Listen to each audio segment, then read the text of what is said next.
বন্ধুরা সকালবেলায় ঘুম থেকে উঠে দেখো দুশো দিক আর তোমাদেরকে দেখিয়ে দিলাম। ছাদের ছাড়া দুটো বসে রয়েছে।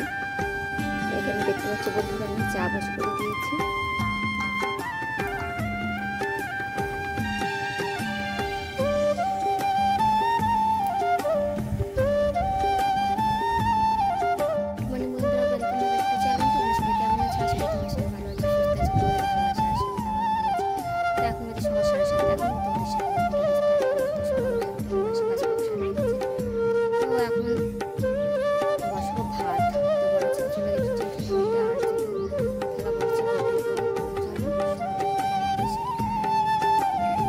প্রচন্ড পরিমাণে মেঘ পড়েছে বন্ধুরা, দেখতে পাচ্ছ। এখানে আমি রান্নাটাও বসে করে দিয়েছি। তো ভাতটা আমার হয়ে গেছে। এখানে বসে দিচ্ছি ভেন্ডি আলু ভাজা, সকালে সবাই খাবে। ঠিক আছে, তো যখন তখন বৃষ্টি চলে আসতে পারে, ওই জন্য রান্নাটা বসে করে দিলাম। সকালে খাবে। আর একটু বেলা থেকে যদি মাছ আলা আসে তো মাছ নিয়ে শুধু মাছের ঝালটা করবে।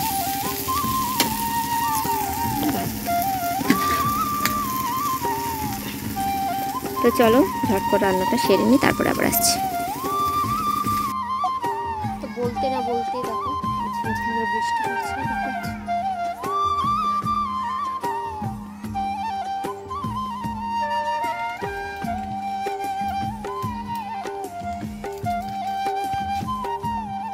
তো সবার সকালের খাওয়া দাওয়া কমপ্লিট। তো এবার যেগুলো থালা বাসন আছে সেগুলো নিয়ে এসে ঘরটা মুছবো।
বাসনগুলো নিয়ে বাইরে বেরিয়েছি, আর জোরে বৃষ্টি চলে এসেছে। তো বাসনগুলো রেখে আমি ডেস্কটা কেটে দিয়েছি।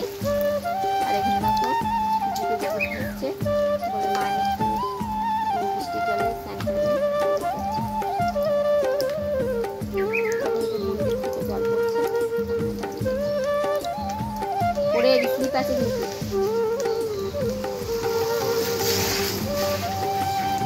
ওই যে এটা কি করছে, পড়ে যাবে।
এসে দেখো দেখলাম জল দিচ্ছে সামনে দরজাটা দিয়ে।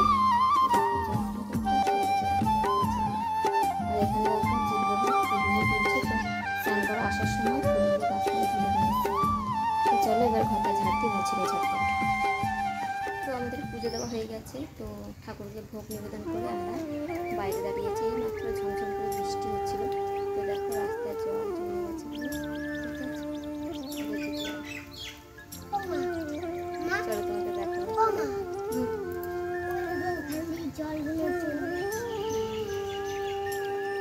দেখতে পাচ্ছি রাস্তায় জল জমে গেছে। আর দেখো কিছুক্ষণ আগে বৃষ্টি পড়ছিল, আর এখন দেখো আবার রোদ দিয়েছে।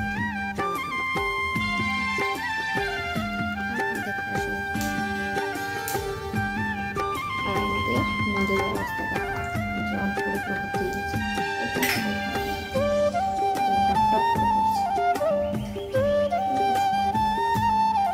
আর এদিকে জিতুবাবু যাচ্ছে ঠাকুরের প্রসাদ তুলতে।